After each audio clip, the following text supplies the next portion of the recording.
Halo semuanya, kenalin nama aku Puji Lestari dari Ilmu Ekonomi Angkatan 2020. Nah, buat lab kali ini kita akan belajar mengenai peluang. Nah, jadi untuk hari ini kita bakal mempelajari mengenai yang pertama itu tentang peluang, dan yang kedua pendekatan untuk menentukan probabilitas, yang ketiga prinsip menghitung, yang keempat gabungan dan irisan, yang kelima macam-macam kejadian atau peristiwa, yang keenam teknik pengembalian, yang ketujuh teorema Bayes, yang kedelapan itu adalah harapan matematis. Nah, sebelum kita masuk ke dalam rumusnya, tentu kita harus tahu apa itu peluang. Jadi, peluang atau probabilitas merupakan kemungkinan terjadinya suatu peristiwa. Nah, nilai dari peluang tersebut berkisar dari 0 hingga 1. Yang artinya apabila nilainya 0 maka semakin tidak mungkin peristiwa tersebut terjadi, sedangkan jika nilainya 1 maka semakin mungkin peristiwa itu akan terjadi. Dan nilai dari semua peluang pada suatu kejadian harus berjumlah 1. Jadi misalnya kita memiliki beberapa kejadian dan memiliki peluang yang berbeda, tapi nanti ketika dijumlahkan itu harus sama dengan 1. Gitu. Nah, dalam peluang juga kita ada yang namanya 3 kata kunci. Yang pertama ada eksperimen, yang kedua adalah semua hasil yang mungkin, yang ketiga adalah kejadian. Nah, eksperimen sendiri merupakan sebuah proses yang menghasilkan satu dan hanya satu kejadian dari beberapa pengamatan yang mungkin.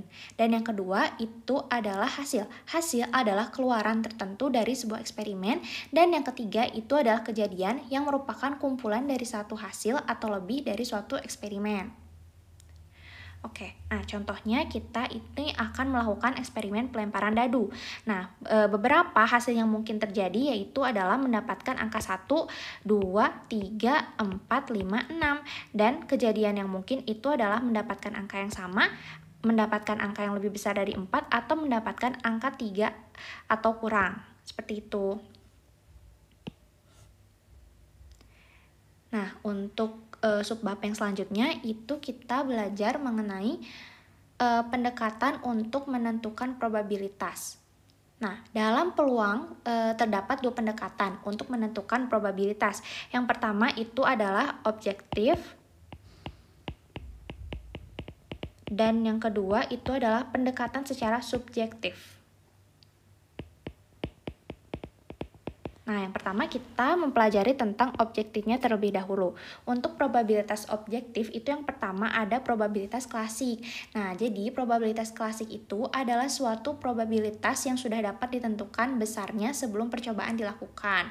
Yang untuk probabilitas klasik sendiri memiliki beberapa syarat. Yang pertama, syaratnya adalah terdapat n buah outcomes, dan yang kedua itu adalah tiap hasil dari sebuah eksperimen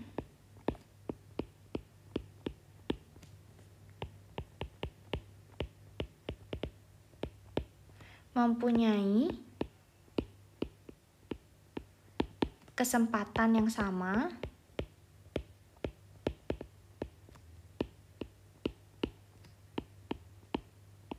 untuk terjadi.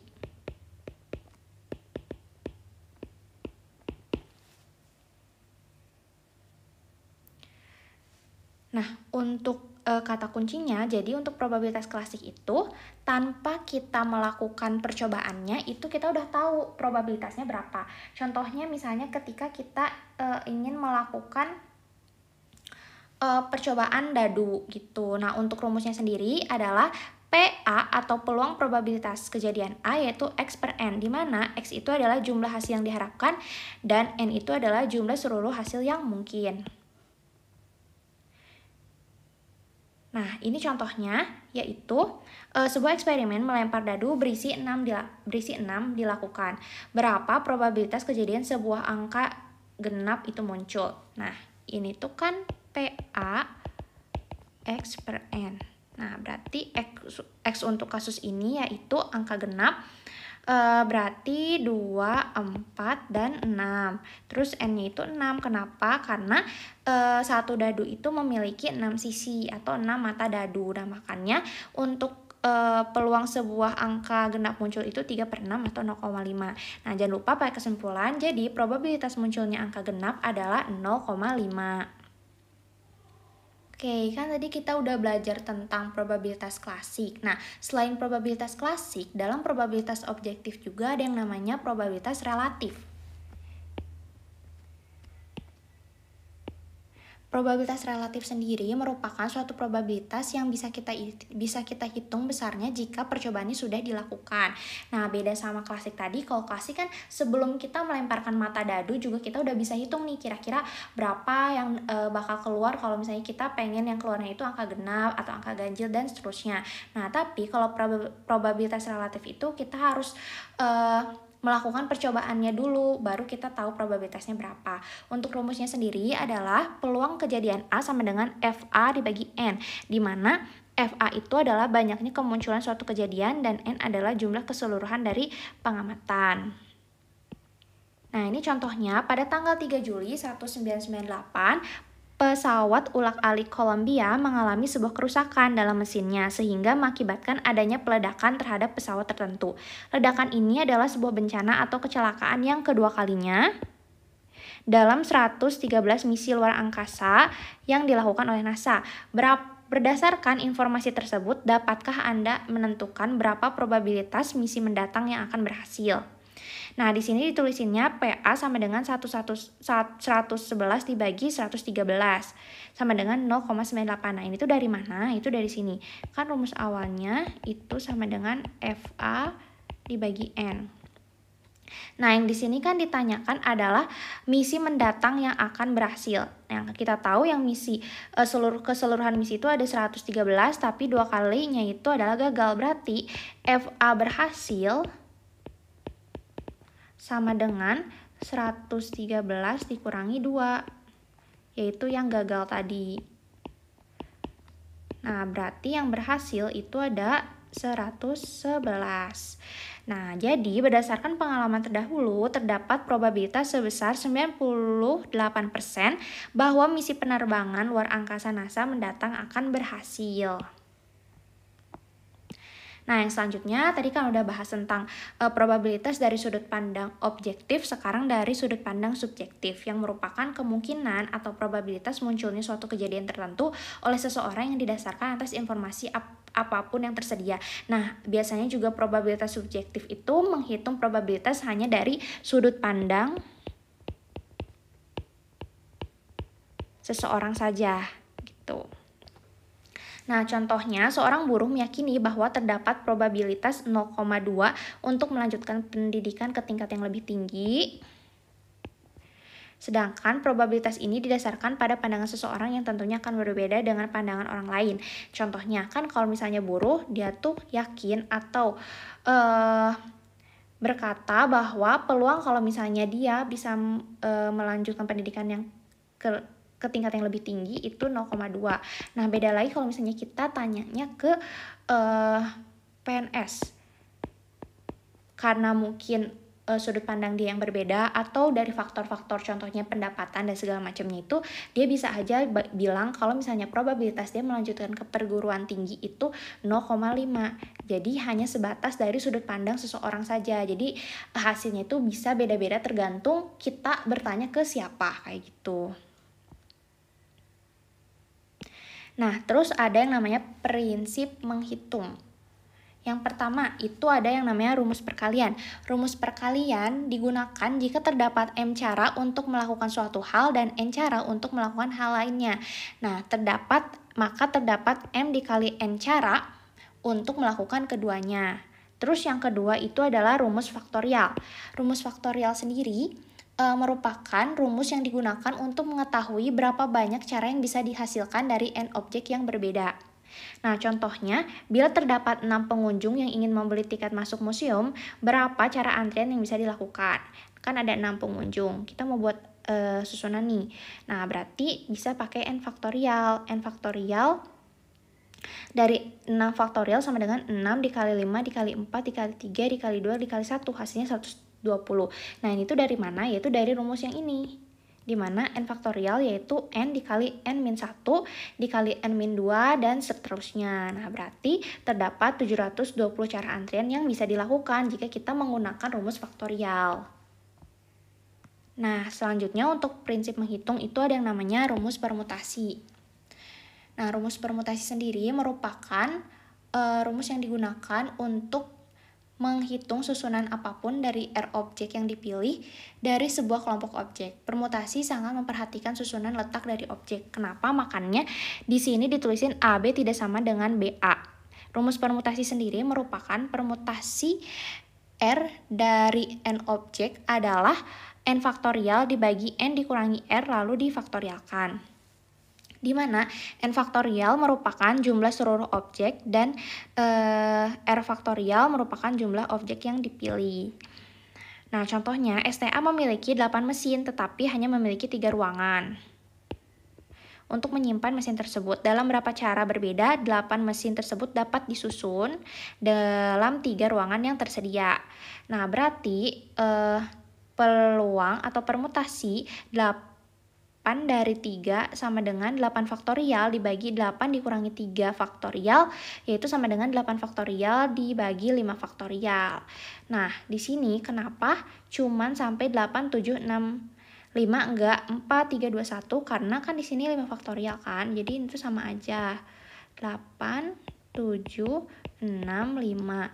Di sini 5 faktorial tuh kan nanti kalau misalnya kita jabarkan jadi 5, 4, 3, 2, 1. Dan itu kalau misalnya kita jabarkan 4, 3, 2, 1. Dan ini bisa dicoret. Jadi sama aja nanti hasilnya segini yang dikalikan dan terdapat keseluruhan 336 susunan yang mungkin. Nah, yang kedua itu adalah rumus kombinasi.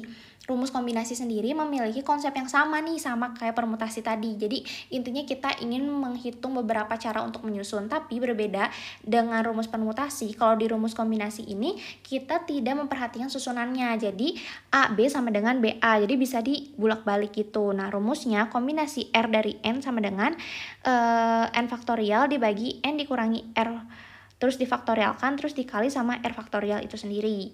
Nah, contohnya grup penari dari Universitas Pajajaran terdiri dari 7 anggota. Setiap pasang penari terdiri dari 2 orang yang dipilih secara acak.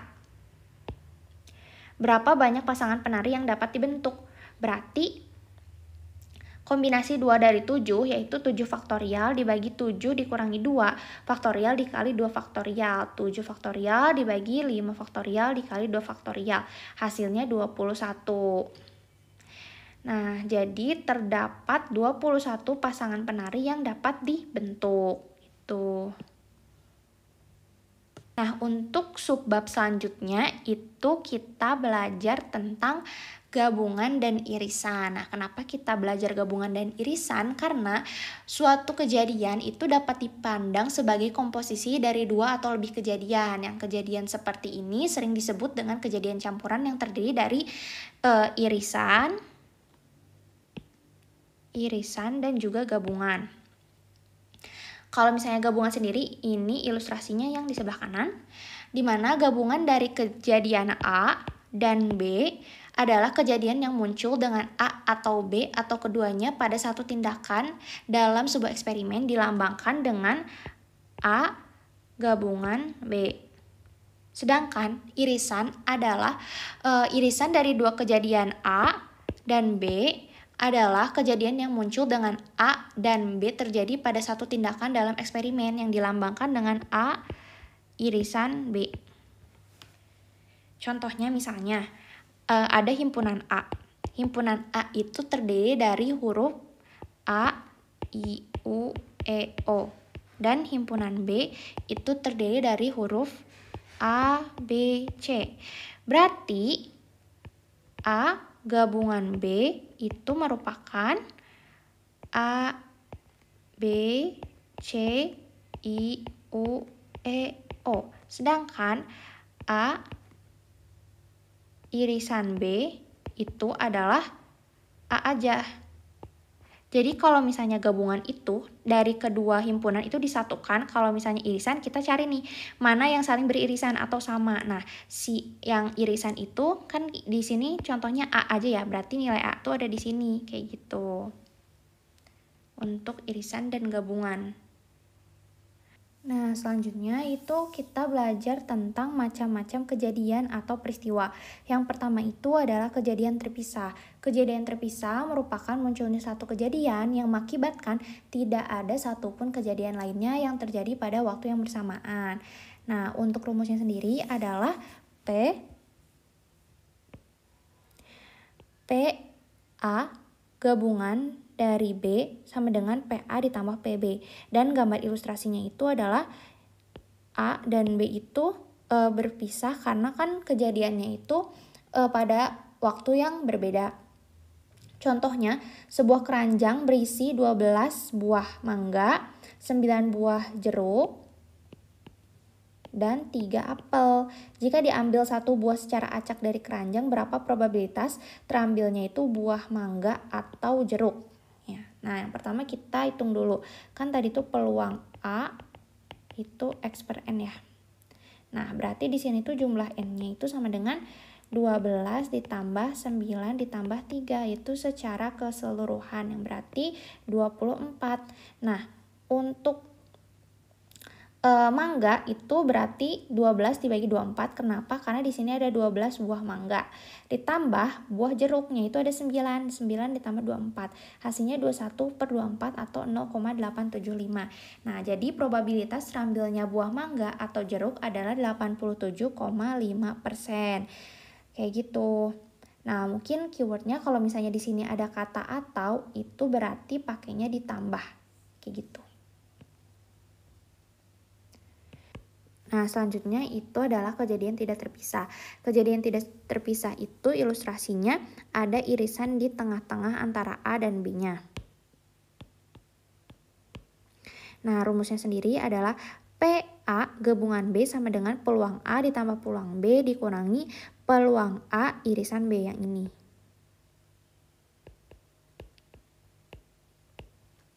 Dimana kalau misalnya ada kejadian tambahan, yaitu kejadian C, berarti sama kayak tadi, tinggal ditambahin aja peluang A ditambah peluang B ditambah peluang C dikurangi peluang A yang beririsan dengan peluang B dikurangi peluang A yang beririsan dengan peluang C dikurangi peluang B yang beririsan dengan peluang C ditambah peluang A beririsan dengan B beririsan juga dengan C.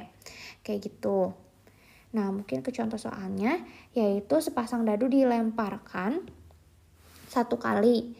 Berapa peluang terjadinya jumlah mata dadu 4 pada dadu 1 dan mata dadu 4 pada dadu 2. Nah, ini yang maksudnya berarti misalnya kita keluarin nih dua mata dadu. Jadi untuk mata dadu yang pertama itu muncul angka 4 dan mata dadu yang kedua itu bisa antara 1 sampai 6 kayak gitu. Dan sebaliknya misalnya kita juga ngelemparin lagi dadu di mata dadu yang kedua itu, atau di dadu yang kedua itu muncul mata dadu 4 dan yang lainnya itu muncul angka 1 sampai 6. Nah, mungkin kita ketahui dulu di N-nya itu ada 36.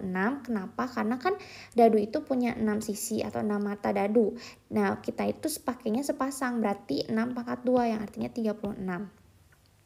Ditanyainnya adalah P mata 4 pada dadu 1 gabungan mata 4 pada dadu 2. Berarti peluang mata 4 pada dadu 1 ditambah peluang mata 4 pada dadu 2 dikurangi mata 4 pada dadu 1 yang beririsan dengan mata 4 pada dadu 2. Kita lihat satu-satu. Yang pertama mata 4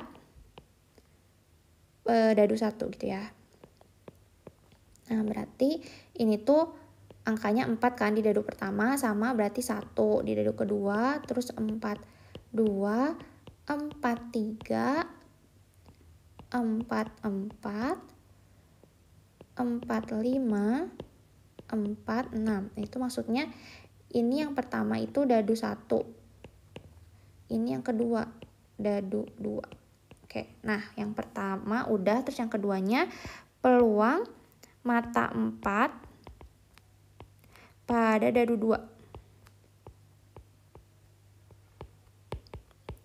Ini sama kayak tadi, tinggal dibalik. 1, 4, 2, 4, 3, 4, 4, 4, 5, 4, dan juga 6, 4 yang terakhir.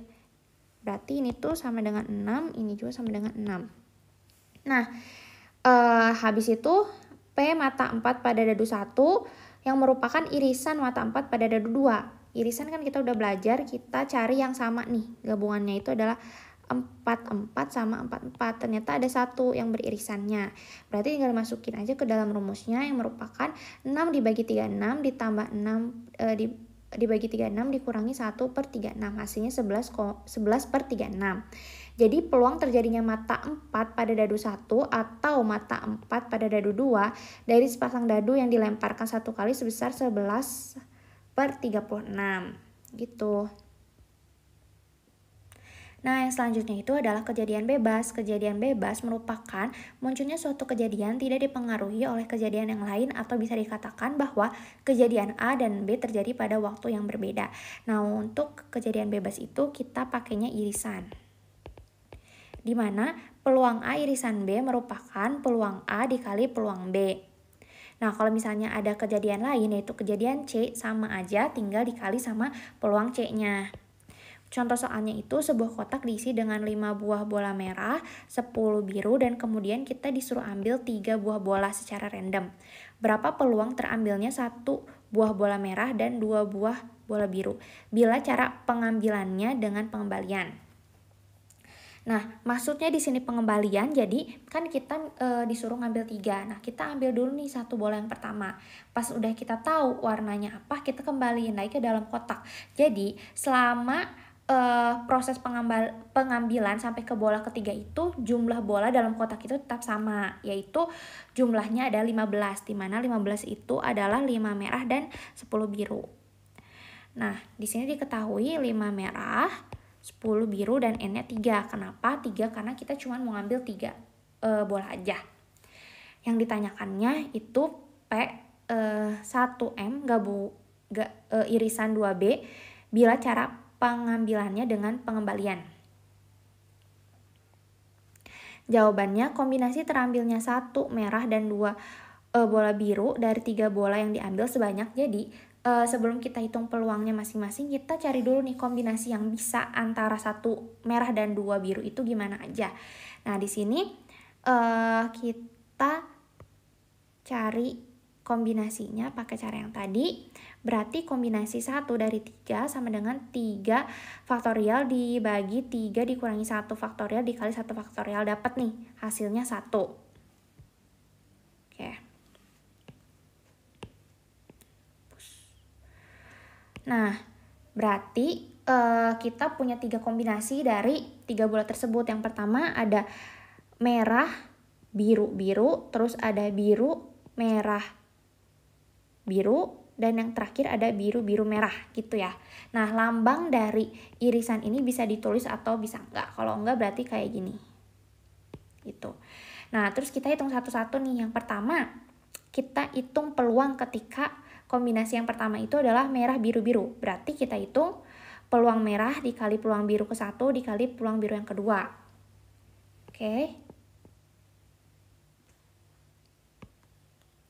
Terus dulu. Merah kan ada 5. Merah 5 dan biru ada 10. Terus jumlah N-nya itu totalnya itu ada 15 berarti ya.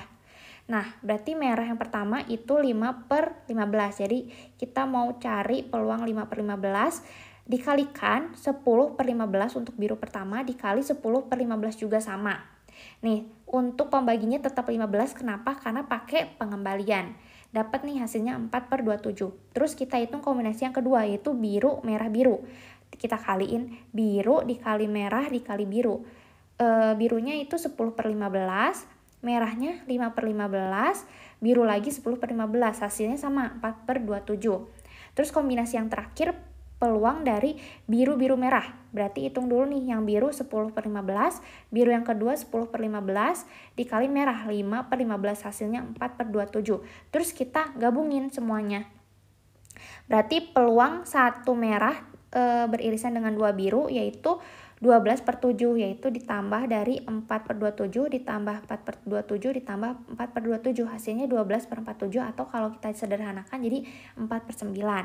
Nah, kesimpulannya peluang terambilnya 1 buah bola merah dan 2 buah bola biru dari 3 buah bola yang terambil bila cara pengambilannya dengan pengembalian adalah sebesar 4/9 gitu. Oke. Nah, yang keempat nih. Yang keempat itu adalah kejadian tak bebas. Kejadian tak bebas itu merupakan probabilitas munculnya suatu peristiwa akan mempengaruhi atau bisa saja dipengaruhi oleh peluang terjadinya peristiwa yang lain.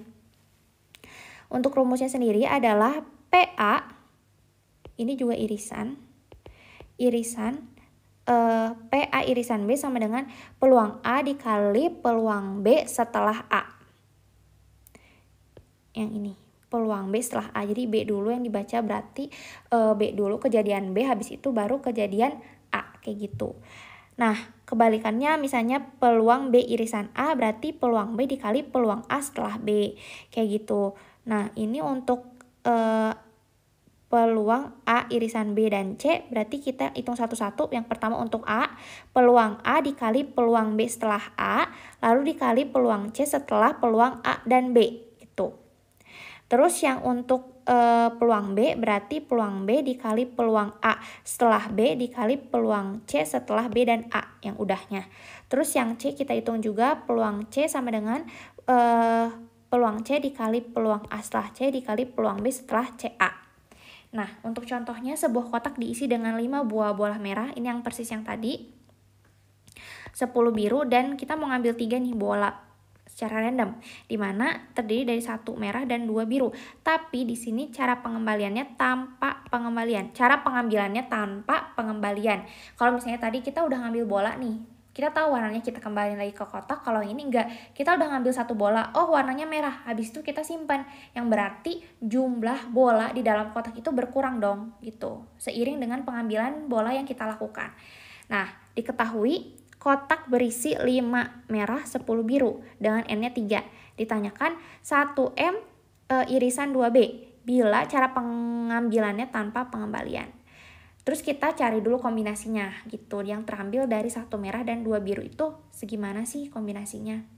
Nah, kayak tadi kombinasinya pakai rumus, berarti kombinasi 1 dari 3, 3 faktorial dibagi 3 dikurangi 1 faktorial dikali 1 faktorial dapat 3. Ini persis kombinasinya yang tadi. Tapi yang membedakan di sini pakai yang namanya pengembalian. Oke. Nah, tadi tuh kan merah ada 5 ya, biru 10. Oke, yang pertama itu peluang terambilnya merah, biru-biru, berarti kita hitung dulu nih, peluang merahnya berapa, dikali peluang biru yang pertama setelah kita ngambil merah, ini artinya kayak gitu, dan yang kedua, peluang biru yang kedua setelah kita ngambil merah dan biru yang pertama, kayak gitu. Nah, contohnya berarti peluang merah sendiri dulu yang pertama 5/15. 5 itu dari jumlah merah, 15 dari totalnya. Di sini jumlah bola dalam kotak masih 15. Terus kita kali peluang pengambilan biru setelah merah yang pertama, setelah yang ini selesai. Kan di sini tanpa pengembalian, berarti kita udah ngambil 1 bola, berarti total atau jumlah bola dalam kotak itu berkurang dong 1. Oke, kayak gitu ya. Nah, berarti 10/14, yaitu 10-nya dari jumlah biru. 14 dari mana? 5 kurangi 1, yaitu dari bola yang udah kita ambil di pertama tadi. Kita kalikan lagi dengan yang kedua, biru yang kedua, yaitu setelah merah dan biru yang pertama. Berarti udah keambil 2 dong bolanya, berarti sisa bola dalam kotak itu tinggal 13 dan jumlah biru itu tinggal 9. Kenapa tinggal 9? Karena satunya udah kita ambil di percobaan yang kedua. Dapat nih 15/91. Nah, itu kombinasi yang pertama. Terus kombinasi yang kedua itu adalah peluang biru, merah, biru. Kita hitung dulu nih, yang biru yang pertama. Biru pertama 10/15 dikali peluang merah setelah kita ambil yang biru. Yang ambil yang ini. Nah, merah itu kan 5/14. Kenapa 14? Karena udah dikurangi 1 gitu dari yang biru yang pertama tadi. Dikali peluang biru yang kedua. setelah kita ambil biru yang pertama sama merah. Hasilnya ini harusnya 9/13 ya. Kenapa 9? Karena kan dengan tanpa pengembalian kita udah ambil 1 merah di sini, berarti sisanya tinggal, maksudnya 1 biru di sini, sisanya tinggal 9 ya. Ini direvisi. Sama dengan 15/91. Nah, habis itu yang kombinasi yang ketiga itu adalah biru-biru merah. Kita ambil dulu biru yang pertama ada 10. 10/15 dikalikan peluang biru yang kedua setelah kita ambil biru yang pertama. 9/14 dikali peluang kita ambil merah setelah kita ambil biru satu dan biru kedua. Nah, berarti sisa bola tinggal 13 dan merahnya tetap 5. Hasilnya 15/91. Terus jangan lupa kita tambahin 15/91 ditambah 15/91 ditambah 15/91. Hasilnya 45/91. Peluang terambilnya 1 merah dan 2 biru dari 3 buah bola yang terambil bila cara pengambilannya tanpa pengembalian adalah 45/91% gitu. Habis itu ada yang namanya teknik pengembalian yang udah sebenarnya contoh soalnya tadi kita udah bahas ya. Yang pertama dengan pengembalian. Nah, teknik pengembalian sendiri merupakan suatu cara pengambilan yang pengambilan berikutnya dilakukan setelah mengembalikan terlebih dahulu pengembalian yang sebelumnya. Kayak tadi yang udah aku jelasin. Nah, tapi di sini ada juga contoh soalnya. Kotak berisi 5 merah, 2 putih, 3 hijau. Dilakukan dengan pengambilan 3 bola dari kotak tersebut secara acak dengan pengembalian. Jadi kita kembaliin dulu bolanya baru kita ambil lagi. Berapa probabilitas terambilnya 1 merah dan 2 hijau berturut-turut. Peluang M merah ini ya, irisan hijau 1 dan hijau 2. Nah, berarti merah itu ada 5 dibagi 10 dari mana, yaitu 5 merah, 2 putih, 3 hijau. Ditambahin kan jadi 10 ya, dikali 10. Dibagi 10 terus dikali yang hijau yang pertama. Hijau tuh ada 3. 3/10 dikali hijau yang kedua 3/10. Di sini tetap 3. Padahal kita udah ngambil nih hijaunya kan 2 kali. Karena dengan pengembalian jadi nggak ada pengurangan dan jumlah totalnya juga tetap 10. Nah, berarti peluangnya 45 dibagi 1000 hasilnya 0,045. Jadi probabilitas terambilnya 1 merah dan 2 hijau berturut-turut adalah 4,5%. Kayak gitu. Nah, yang selanjutnya itu adalah tanpa pengembalian. Nah, kalau misalnya tanpa pengembalian itu adalah cara pengambilan yang pengambilan berikutnya dilakukan tanpa mengembalikan terlebih dahulu pengambilan yang sebelumnya. Jadi kita udah ngambil bola nih satu dalam suatu kotak, udah itu kita simpan sendiri, kita nggak balikin ke kotaknya lagi. Berarti total bola dalam kotaknya itu akan berkurang. Contohnya adalah sebuah kotak berisi 7 merah, 3 putih, 4 hijau. Dilakukan pengambilan 3 bola secara acak tanpa pengembalian. Berapa probabilitas terambilnya 1 merah, 2 hijau berturut-turut? Kita jumlahin dulu ya, jumlah bola dalam kotaknya ada 7, 3, 10, tambah 4, 14. Terus merah yang pertama itu ada 7 bola merah, berarti 7/14 dikali hijaunya itu ada 4 kan, berarti 4/13. Kenapa 13? Karena udah kita ambil 1 di sini di yang percobaan pertama, jadi dikurangi 1. Terus hijau yang kedua itu 3/12. Kenapa 3? Karena satunya udah kita ambil nih di percobaan yang kedua. Dan di sini 12 karena satunya udah kita ambil di percobaan yang kedua. Hasilnya 0,03846153846. Jadi probabilitas terambilnya 1 bola merah dan 2 bola hijau berturut-turut adalah 3,85% gitu. Nah, yang selanjutnya itu adalah teorema Bayes. Teorema Bayes merupakan metode untuk mengubah probabilitas dengan syarat ada informasi tambahan yang diperoleh. Di sini rumusnya adalah peluang A1 setelah B sama dengan peluang A1 kali peluang B setelah A1 dibagi peluang A1 dikali peluang B setelah A1 ditambah peluang A ditambah peluang 2 dikali peluang B setelah A2 sampai peluang AI dikali peluang B setelah AI. Jadi ini sampai sesuai sama yang diketahui di soal atau yang ditanyakannya gitu. Nah, contohnya STA mempunyai sebuah usaha online yang bernama STA Store, di mana usaha tersebut bergerak dalam bidang fashion. Setiap hari jumlah produk baju yang dihasilkan oleh STA Store adalah sebanyak 500 baju.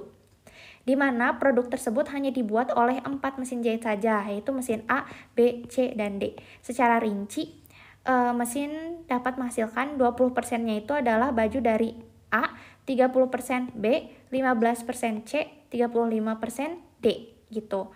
Namun berdasarkan pengalaman masa lalu, setiap mesin seringkali mengalami kerusakan dengan peluang 2,5% dari A, 0,5 dari B, dan 1 dari C, serta 1,5 dari D.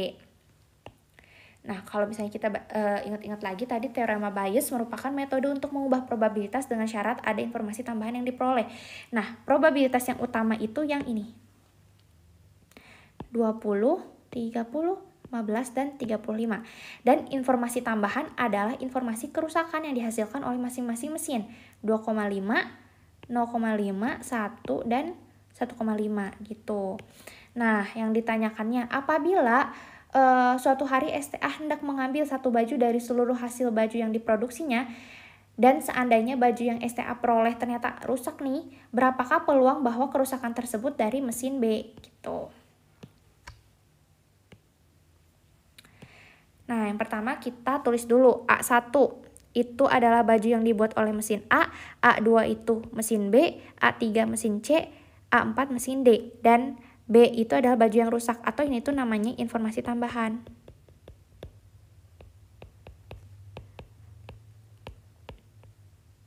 Nah, terus kita hitung nih peluang A1 sampai peluang A4 itu adalah baju yang mereka produksi. Mesin A itu peluang A1 sama dengan 0,2, yang B itu 0,3, yang C 0,15, yang D 0,35 yang diketahui di soal tadi. Nah, terus ini adalah peluang resiko kerusakan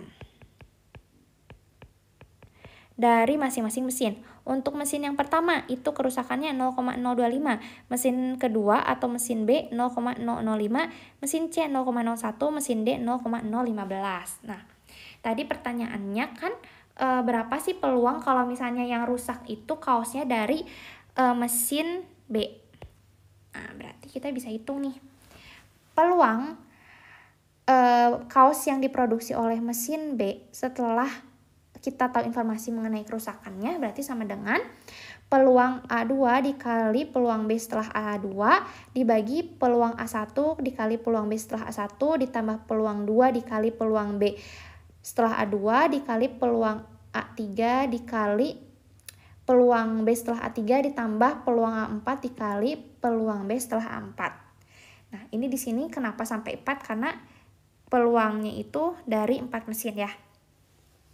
Tinggal dimasuk-masukin di sini peluang A2 itu dari mesin B ya, 30% 0,3 dikali kerusakannya 0,005 dibagi yang A1 itu 0,2 berarti 0,2 dikali kerusakannya 0,025 ditambah ini yang tadi B, mesin B 0,3 kerusakannya 0,05, terus mesin C dia itu memproduksi 0,15 dengan kerusakan 0,01, mesin D memproduksi 0,35 dengan kerusakan 0,015. Nah, dapat nih hasilnya 0,1132075472. Maka probabilitas baju rusak yang STA dapatkan dari hasil mesin B adalah sebesar 0,11321 atau 11,21%. Nah, terus kita ke bagian terakhir dari materi peluang, yaitu harapan matematis. Harapan matematis adalah harapan atau perkiraan rata-rata nilai yang diperoleh dari peristiwa-peristiwa, di mana peristiwanya itu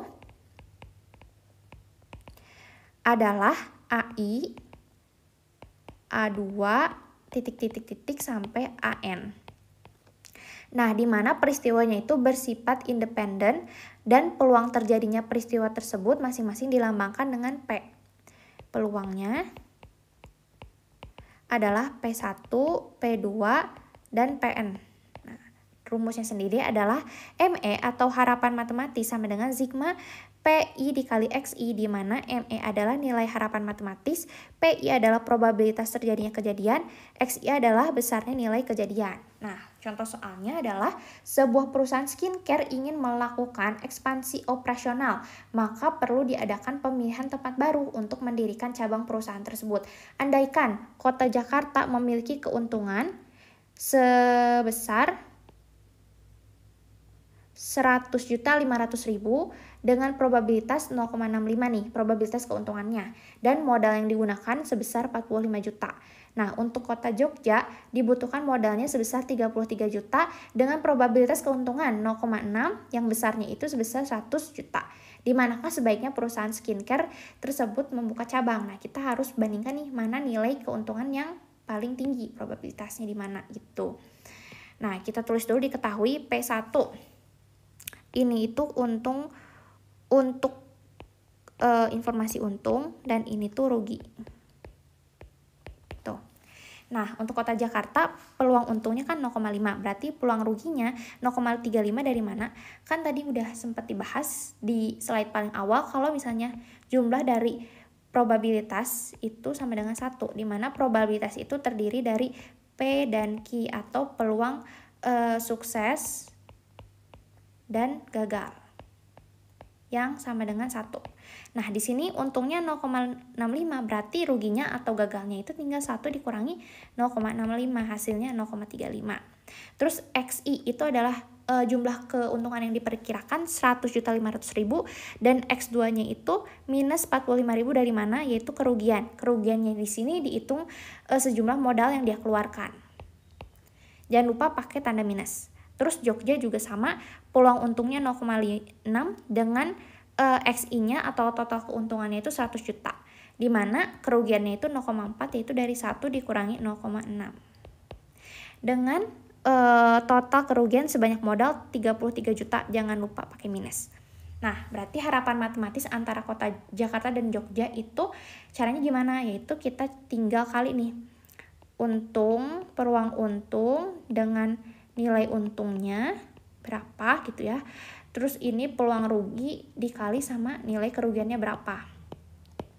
Untuk Jakarta, peluang untungnya 0,65 dengan keuntungan 100.500.000 ditambah peluang kerugiannya 0,35 dikali minusnya jangan lupa 45 juta hasilnya. Harapan matematisnya 49.575.000. Untuk Jogja, peluang keuntungannya 0,6 dengan jumlah keuntungannya 100 juta, kerugiannya itu ditambah. Peluang kerugiannya 0,4 dikali total kerugiannya sejumlah modal minus 33 juta. Hasilnya 46.800.000. Jadi sebaiknya perusahaan membuka cabang di Kota Jakarta dengan keuntungan yang lebih besar yaitu sebesar 49.575.000.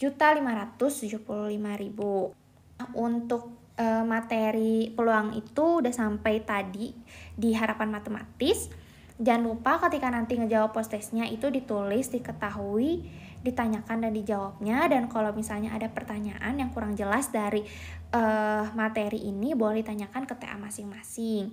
Sampai jumpa di praktikum selanjutnya. Terima kasih banyak.